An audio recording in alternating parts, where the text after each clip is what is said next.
At one point or another, we have most likely stumbled across the TLC channel during one of our uncommon channel surfing moments and recognized one of the notorious children's beauty pageant shows.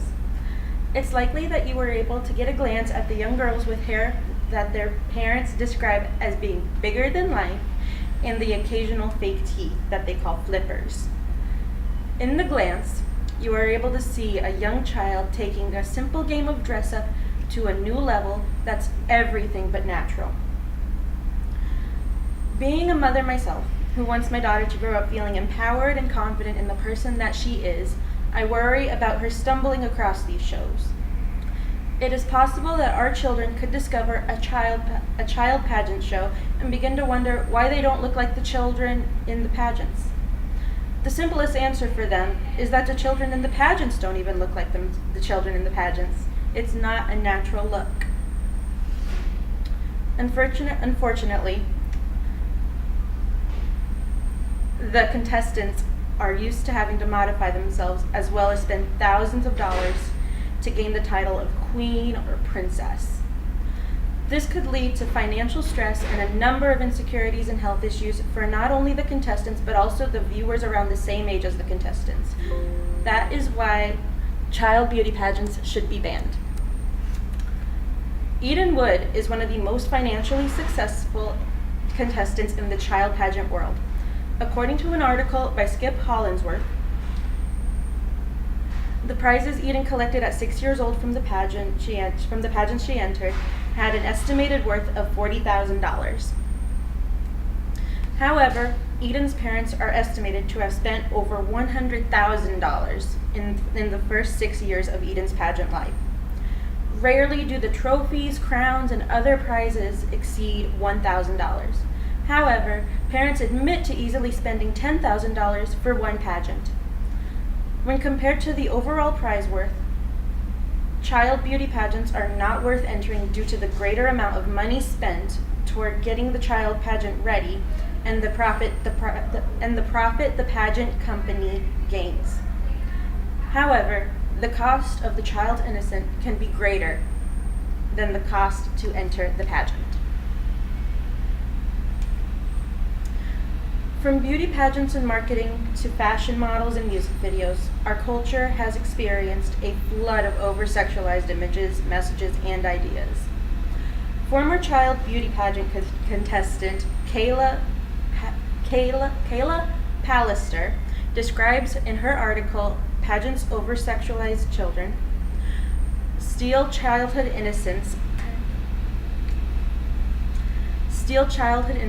how the child pageants that she entered as a child as being more natural, and they never made her feel as though she had to prove herself to her parents.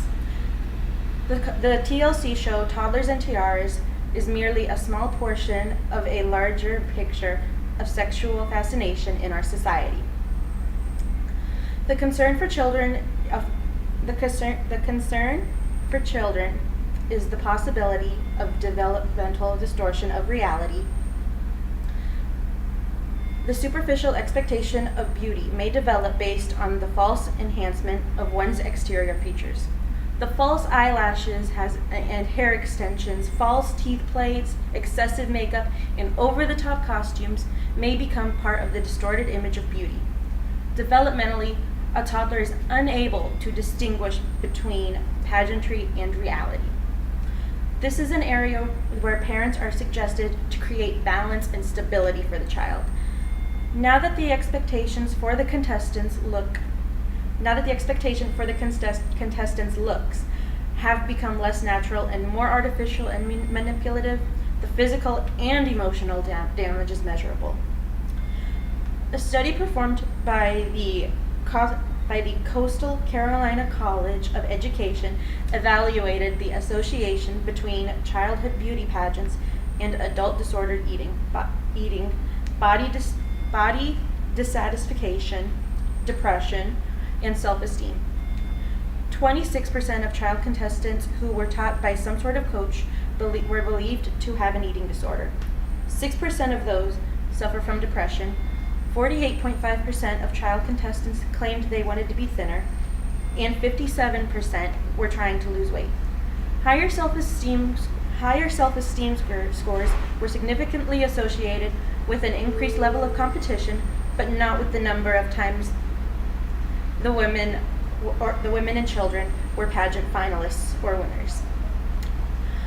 Childhood pageant participants scored higher on body dissatisfaction, impersonal distrust, and impulse dysregulation than non-participants, and showed a trend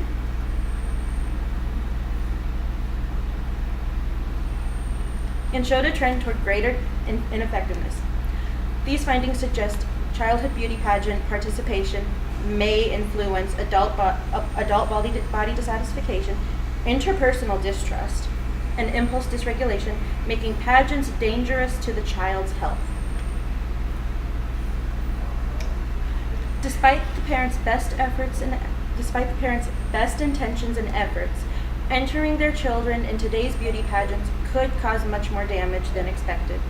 A family could easily spend their entire life savings towards one pageant without knowing that they would only receive a small portion of their money back. A 5-year-old girl watching Toddlers and Tiaras could wonder why her hair is not as blonde and voluminous as Eden Woods on TV.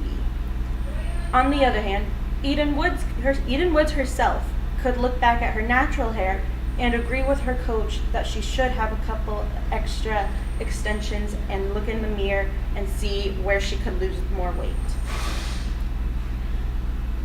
The long-term effects of childhood pageant participation can cause financial stress, insecurities, and even mental and emotional disorders. Because of these harmful effects, child beauty pageants should be banned.